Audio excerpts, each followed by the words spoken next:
ঢাকা দক্ষিণ সিটির মেয়র ২৪ ঘণ্টার মধ্যে বর্জ্য অপসারণের ঘোষণা দিলেও আজও খিলগাঁওয়ের গোড়ান, দক্ষিণ বনশ্রী ও সবুজবাগ সহ বেশ কিছু এলাকায় দেখা গেছে প্রথম দিনের কোরবানির বর্জ্য।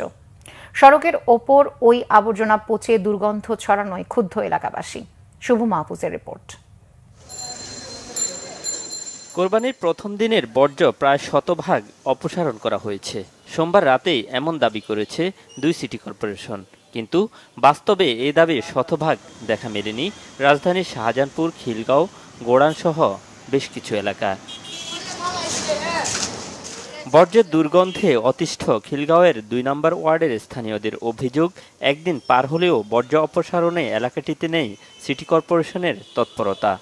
ময়লা পড়ে আছে, ময়লা নেওয়ার কথা, ময়লা নেই, এখনো আছে, দুর্গন্ধ তো থাকা যাচ্ছে না। আপনারা নিজেরাই দেখতে পাচ্ছেন এখানে ময়লা আছে কি নাই। তারা যদি বলে থাকে 12টা পর্যন্ত, সেটা এখন তাদের ব্যাপার। এই যে এখানে এই ময়লা আবর্জনা দেখতেছেন, এখন বড় পুরা ইয়ে হয়ে গেছে। সিটি কর্পোরেশনের তো কোনো কর্মচারী বা কোনো গাড়ি টাড়িও দেখলাম না আসতে। যদিও এই অভিযোগ এড়িয়ে যান ওই ওয়ার্ডের কাউন্সিলর। এই ময়লাটা কালকে রাত্রে 12টার পর অবস্থান হচ্ছে। এটা আমরা সকাল থেকে আমাদের লোক নামছে, কোথাও আমাদের ময়লা নাই, শুধু এই ময়লাটা আমাদের খোলা ট্রাকে নিয়ে যাবে। একই চিত্র দেখা যায় সবুজবাগের ৪ নম্বর ওয়ার্ডেও। দুপুর ১:৩০টা পর্যন্ত অপসারণ হয়নি এই এলাকার বর্জ্য।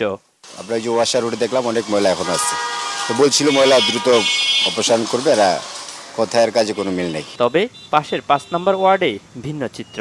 সেখানে অপসারণ করা হয়েছে শতভাগ বর্জ্য।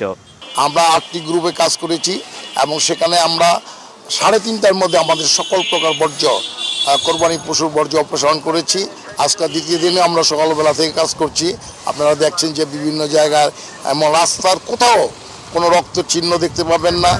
সোমবার ঈদের দিন দুপুর থেকে রাজধানীতে পশুর কোরবানির বর্জ্য অপসারণের কাজ শুরু করেন দুই সিটি কর্পোরেশনের পরিচ্ছন্ন কর্মীরা। শুভ মাহফুজ, বাংলা ভিশন, ঢাকা।